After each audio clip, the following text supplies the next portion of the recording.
Этот трясет коагулятор. Смотри, он что.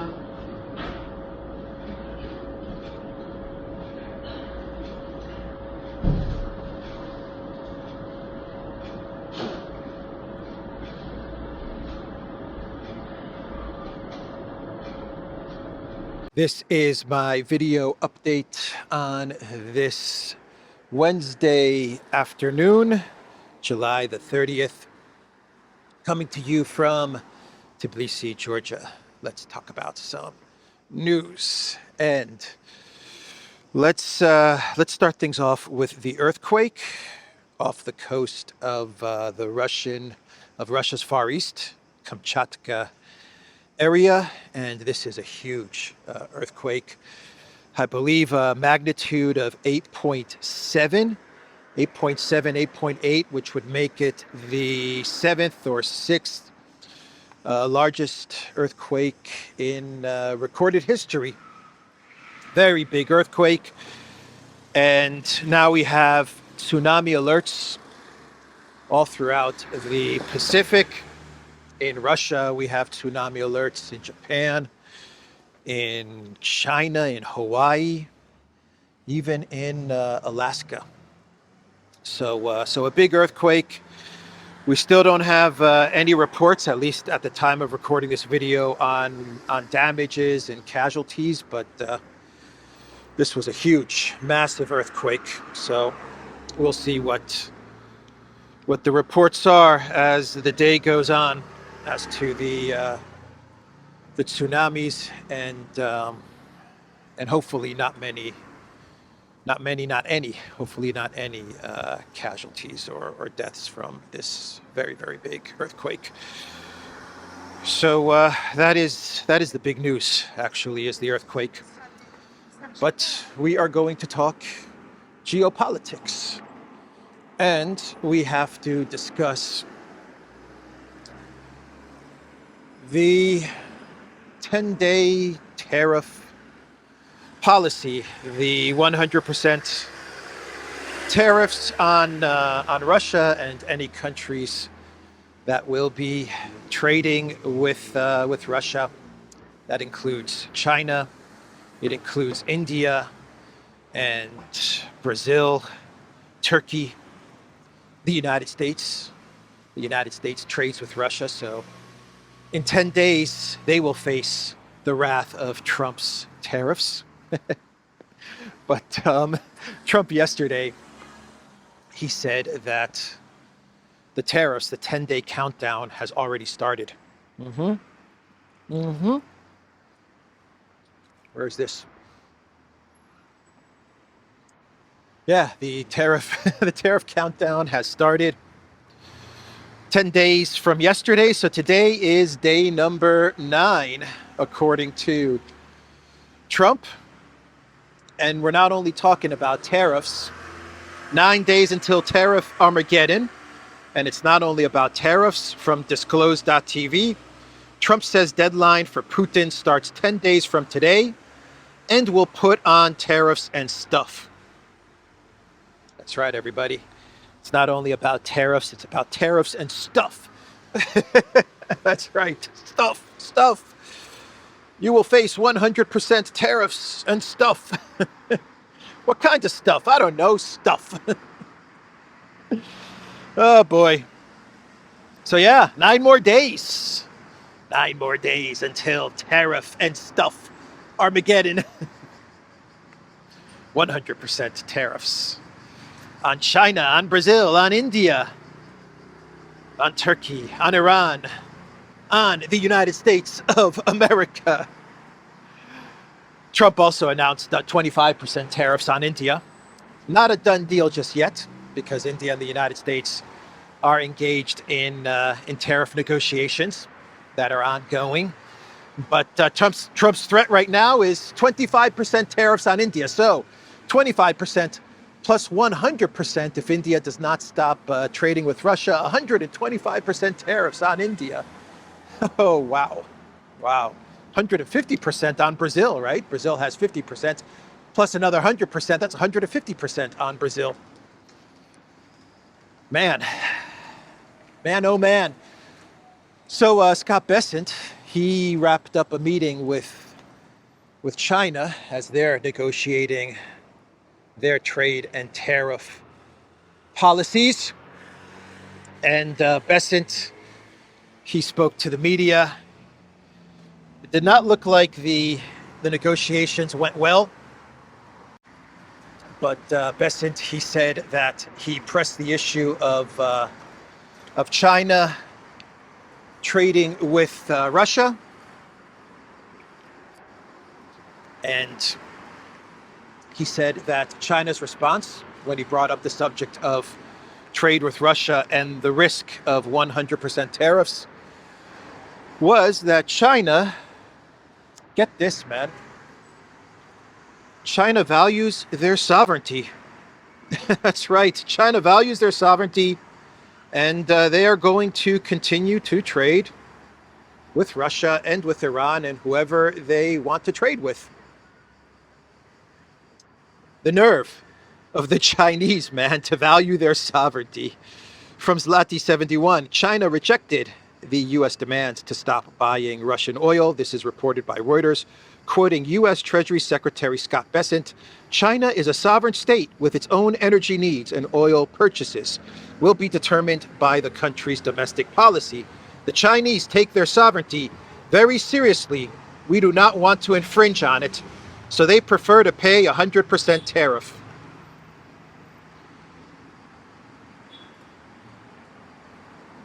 Who do the Chinese think they are to take their sovereignty seriously? I'm telling you, man. I just don't understand the Chinese. I just don't understand China, man. Taking their sovereignty seriously. Well, now you're going to have to pay 100% tariffs in 9 days and counting. 9 days and counting. 100% tariffs. Plus whatever other tariffs are going to be put on China through these negotiations with the United States. So it'll be 100% plus tariffs on China, all because they value their sovereignty. Oh, man. Really interesting statement from Bessent, because right before he said that China values its sovereignty, so they're going to accept the 100% tariffs. China calling the U.S.'s bluff is what's going on here. But anyway, right before he said that, he talked about how the collective West, the Europeans, EU, NATO, Canada, how they're going to go along with whatever the United States says. And if it means 100% tariffs on China, on India, and whoever else, then the U.S., along with the European Union, NATO, all of the collective West countries, they're going to go along with the 100% tariff policy. So Europe, Canada, I imagine Australia, I imagine New Zealand, the entire collective West, according to Scott Bessent, will be placing tariffs on China and on India, 100% tariffs on China and on India and every other country that is trading with Russia. So Scott Bessent talks about the vassals right before he mentions that China is not a vassal to anybody. Oh, man. So that's Bessent. And we have a statement from the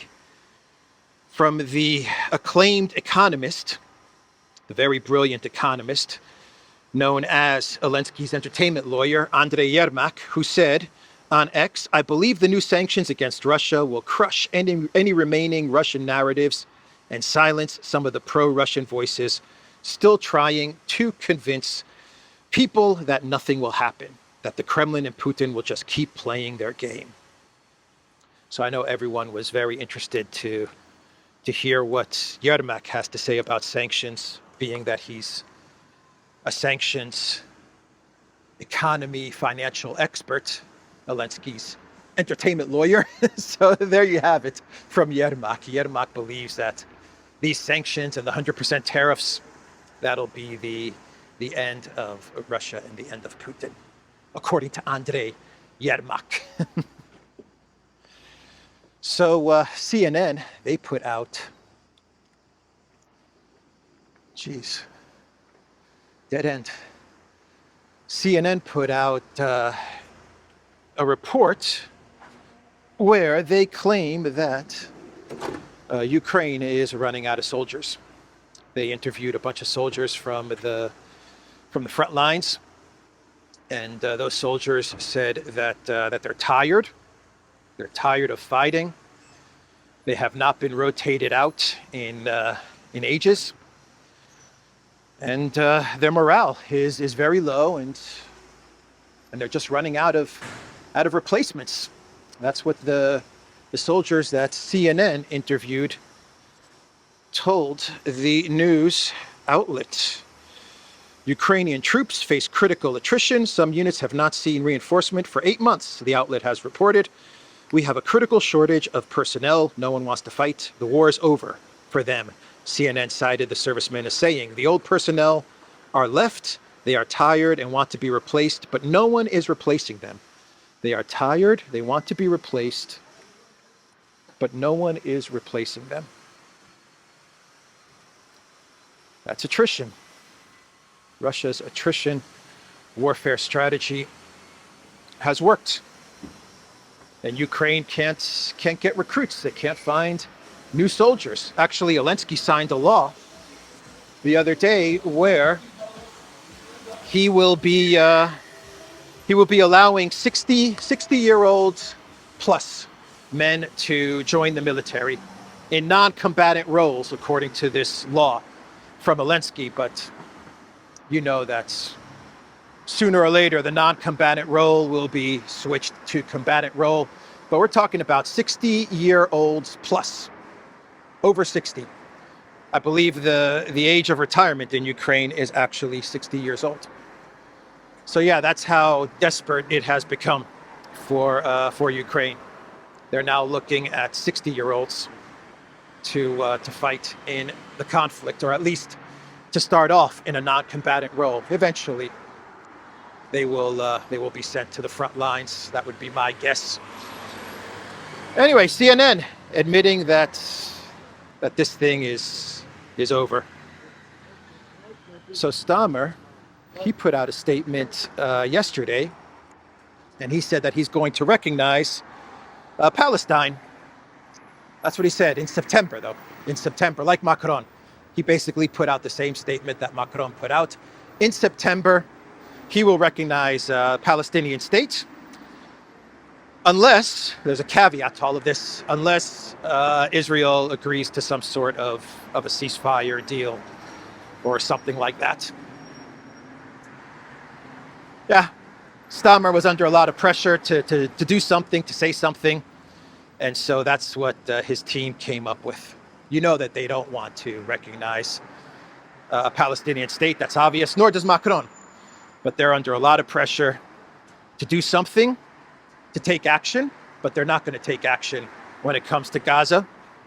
They're not going to take action, but what they are going to do is come out with statements, with words, where they say, we are going to recognize a Palestinian state in 1 month, unless, of course, Israel decides to agree to some sort of a ceasefire.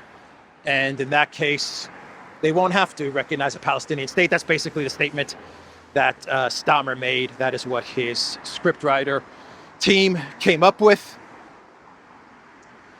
Netanyahu, he blasted Stalmer, or at least pretended to blast Stalmer, pretended to be upset with Stalmer, saying that Stalmer coming out with this statement is a gift to Hamas.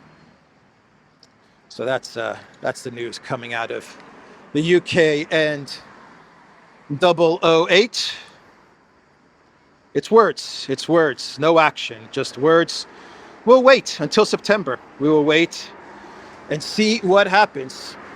Maybe there will be some sort of a deal or a ceasefire by September, in which case Macron and Stalmer, they can retract the recognition of the statements that they will recognize Palestine. If not, if there is no ceasefire deal, then if I had to guess, I would guess that Stalmer and Macron will find a way to push that deadline of recognition back another month or two. That would be my guess.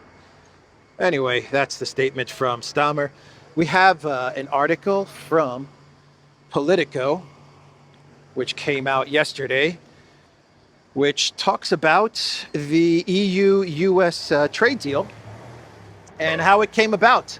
Basically, the article from Politico claims that Ursula was so tough with China that when she met with Trump, Trump was so happy with Ursula's negotiations and her tough stance against China that the Trump White House offered her a great EU-US trade deal. That was Ursula's reward for her very tough, very brave stance against China. And the article actually says that now the US and Brussels, they are now positioned to take on China together. Who comes up with this stuff, man? Who comes up with this stuff? Really, Politico? Is that what you're going to go with? You're going to try to actually convince us? You're going to try to convince us that that Ursula took a tough stance as she was being carted around on a bus throughout Beijing, that she took a tough stance against China, stuck it to China, and Trump was so happy with her tough stance that he rewarded her with a great EU-US trade deal? Is that what you're going to go with, Politico? Okay, Politico. Okay, that's what happened, yeah. Oh, man, these people. These people are funny, man. These people at Politico, funny guys. Anyway, Zaluzhny.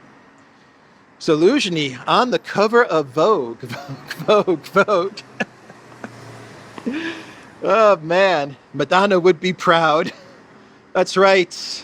Zaluzhny looking sharp, looking very, very handsome, very cool, very relaxed, very 007-like.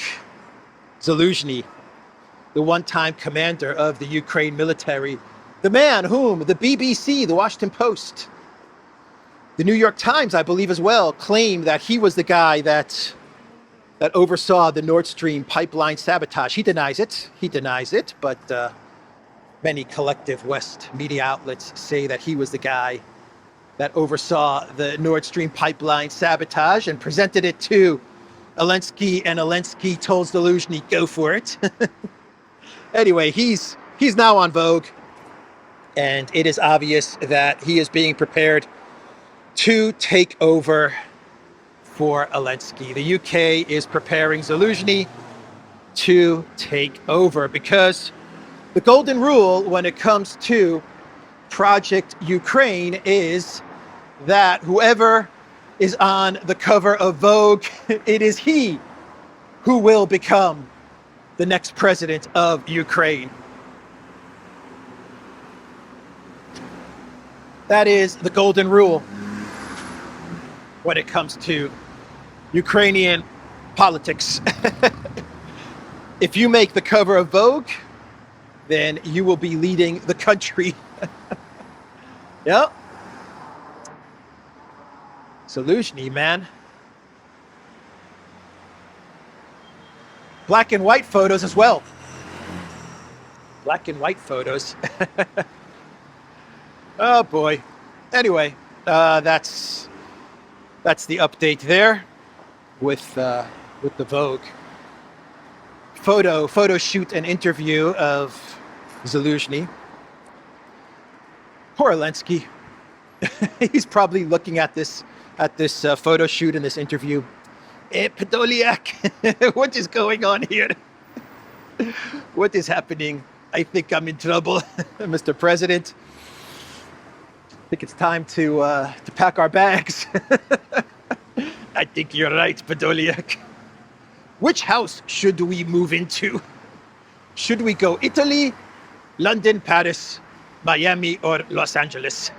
What do you think, Podolyak? Oh, man.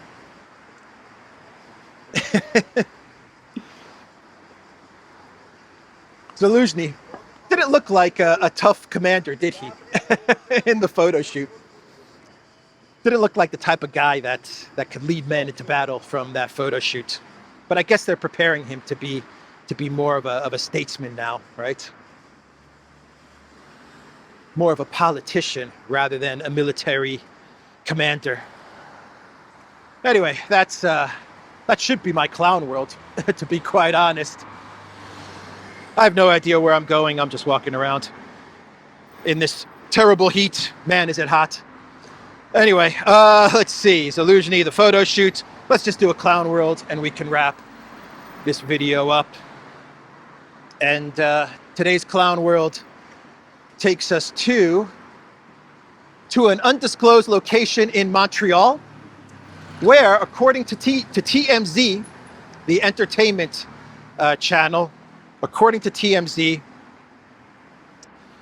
Trudeau was spotted on a date with Katy Perry. That's right.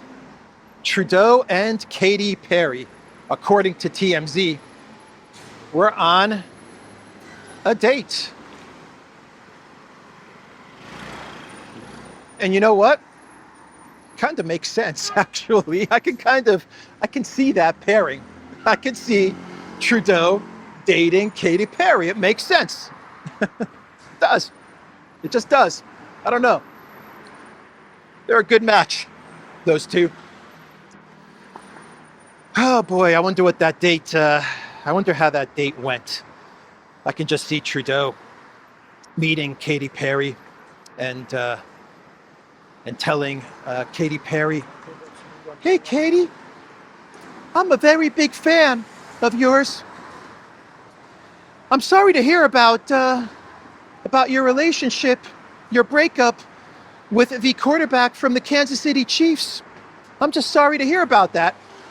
Oh, Trudeau, you idiot. First of all, not the quarterback of the Kansas City Chiefs, the tight end of the Kansas City Chiefs, and that's Taylor Swift. I'm Katy Perry. Oh yeah, you're right. That is Taylor Swift. Oh, that's right, Katy. You're the one who went to the moon on Mark Zuckerberg's spaceship. Trudeau, you idiot. It's Jeff Bezos' ship, and I didn't go to the moon.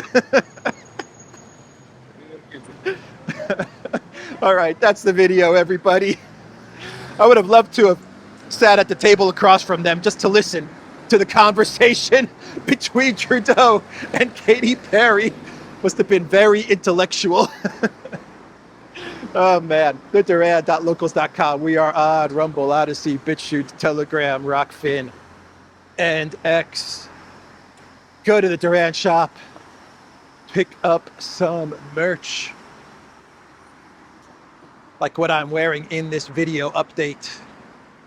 There is a link in the description box down below. Take care.